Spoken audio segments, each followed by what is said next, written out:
আসসালামু আলাইকুম। আমাদের শিক্ষা ক্যাডার নিয়ে একটু কথা বলছি যে আমাদের শিক্ষা ক্যাডারে নতুন ডিজি নিশ্চয়ই খুব দ্রুত চলে আসবে। তো সেখানে ডিজি কে হবে সেই ঊর্ধ্বতন কর্তৃপক্ষকে ভাবতে হবে।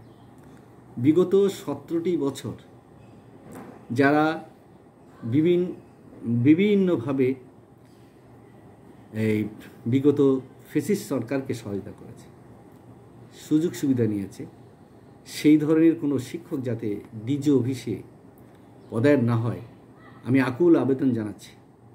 যদি সেরকম হয় তাহলে আমি 34 বছর শিক্ষা ক্যাডারে কাজ করে আসছি, আমরা কিন্তু প্রতিবাদ করব, আমরা কিন্তু মাঠে নামব। কারণ যারা সুযোগ সুবিধা নিয়েছে, যারা অন্যান্য শিক্ষকদের ব্যথা বেদনার কারণ হয়, প্রমোশন থেকে বঞ্চিত হওয়ার কারণ হয়, মিসপিস্টিংয়ের কারণ হয়, কিংবা যেখানে যোগ্যতা ছিল সেখানে তাদেরকে বসানো হয়নি, বঞ্চিত করেছে, তাই ওই রকম স্বৈরাচারের দোসর, ফেসিবাসের দোসর, ফেসিস্ট সরকারের দোসর সেই 17 বছর সব সুযোগ সুবিধা ভোগ করে বিপুল অর্থবিত্তের মালিক হয়ে তারাই যদি আবার ঘুরে ফিরে এই সরকারের তারা পৃষ্ঠপোষকতা পায়, এর চেয়ে দুর্ভাগ্য আর কিছু হবে না।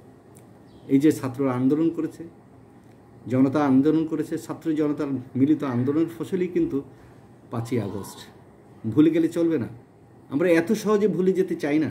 আমরা বিস্তৃত জাতি হতে পারি, কিন্তু এত সহজে দীর্ঘদিনের এই পাপাচারের যে ফসল এবং এই পাপাচারকে আমরা যে উৎখাত করতে পেরেছি, সেখানে আমরা সর্বক্ষেত্রে ন্যায়পরায়ণ একজন মানুষকে আমরা সেখানে নিয়োগ দেওয়ার চেষ্টা করব। এটা যেন আমাদের ইন্টারিয়াম গভর্নমেন্ট, অন্তর্বর্তীকালীন যে সরকার আছে, সরকারের যে উপদেষ্টাগণ আছেন, তারা যেন এটা মাথায় রাখেন।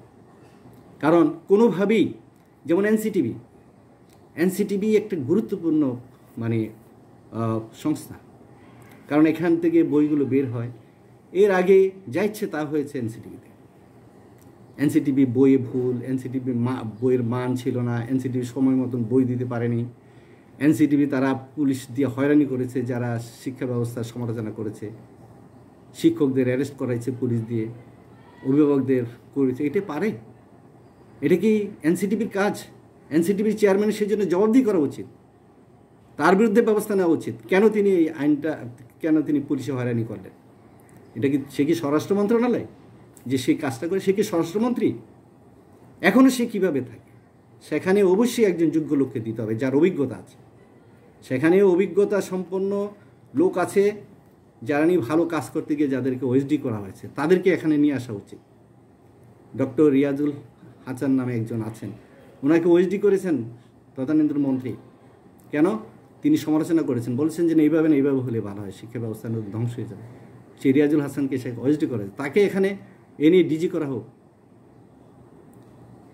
তারপরে মাউসিতে, অর্থাৎ আমাদের মাধ্যমিক উচ্চশিক্ষা অধিদপ্তরে ডিজি, তারপরে পরিচালক ডাইরেক্টর, মাধ্যমিকের ডাইরেক্টর, এই সমস্ত জায়গায় একজন সৎ, নিষ্ঠাবান এবং 15 বছরে তারা নিগৃহীত হয়েছে এরকম লোক খুঁজে বের করে তাদেরকে দিতে হবে।